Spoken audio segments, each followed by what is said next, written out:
Alright, this is Shadow Day 6, Part 3. We're going to ask, we just took off from last time. I asked her to walk off in a bend. We've just started warming her up, under saddle. We did a lot of right to left, left to right bends. I just kind of asked her to walk off. So we're going to start doing some transitions, up and down in gait. Again, I don't want to kick. I'm going to use a crop instead of kicking, because the more I use a kick, the more she can brace against it. So I'm just going to ask for some up-down transitions. Now, I don't want to go, if she goes fast, that's fine. I'm going to take what she gives me, and I don't want to keep her up in that gait for a long period of time. I really want to, ask her to come up, ask her to come down. Really reward her for giving me the try.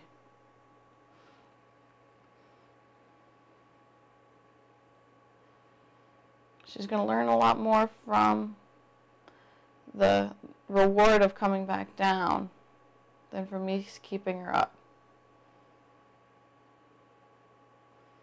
You can already see that her head's, she still wants to pull with her front end. Her balance, I'm trying to get her to move off from the rear end, but right now she's not used to a rider being on. She's pulling a little bit, and then she'll come off of it, and then she'll pull a little bit, on the front end. I'm going to let her do whatever she needs to do. I just want her to go for it. If I get too picky about a whole bunch of different things, and, make her do certain, make her do 5 things at once, then we're going to get in a fight. I'm going to pick one thing. I'm going to say, hey, just go forward. Give her a break, because she did, we did a couple of really good transitions, and the more I give her breaks, I just want her to pay attention. There's a lot of stuff going on outside. We have a construction yard kind of beside the farm, so she's seeing all the noises over there and stuff. I'm going to let her look. I don't care if she looks, but she's got to be in one bend or the other, so that way I'm a little bit prepared if something were to happen. But it's really good for her to hear all that noise and see all that going on. I'm just going to ask her to soften. You see I don't flex her. Just going to ask her to soften or try to just kind of basically do just where the atlas and the axis are up near the top of her head.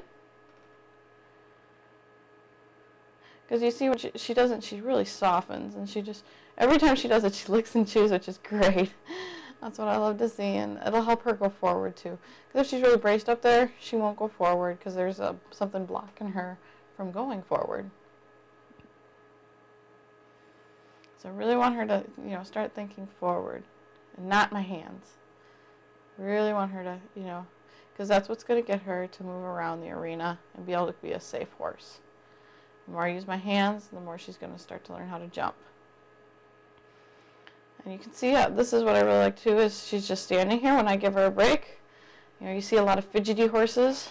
This is what I'm training her to be, because that's what, what I like in a horse is a horse that I can stand, around and talk to my friends for a little while, let them catch their breath.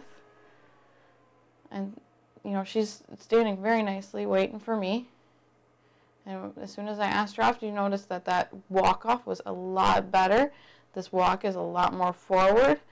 It's amazing how much of a little bit of a rest can change a horse. If you go back to even just day 6 and the last section, this walk is 10 times better than it was, 6 minutes ago. And she's already starting to walk now. It may deteriorate as we work, but we can already see, hey, she just learned off of that rest. So that's just something to put in my back pocket. Remember that. Now I'm changing bends. And see, there she slows down. There's a little bit of a brace because she doesn't know. That bend, that changing of the bends, changing the brain is so important. Because it's changing their brains. That's what nobody thinks about it, but, when they change brains, we train one side, we train the other. How hard it is for them. Especially on these first couple rides.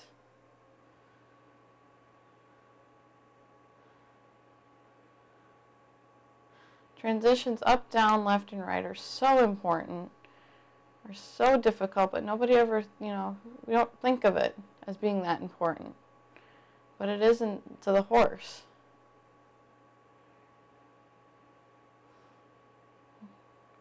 We saw that transition a lot better.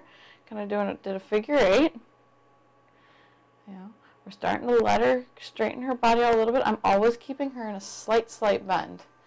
You know, 1 degree to the left or 1 degree to the right. Because I always want to talk to one side then the other. Now that she's giving me a little bit more, you see I'm asking her a little bit more. Now we're starting to do transitions up and down and transitions left to right. I want to give her a award for that. She's really doing good. A lot of petting, a lot of standing, a lot of, you can see she's licking and chewing. And then I ask her to walk off. Some restings will be longer than others, but I really got to make sure I ask her to.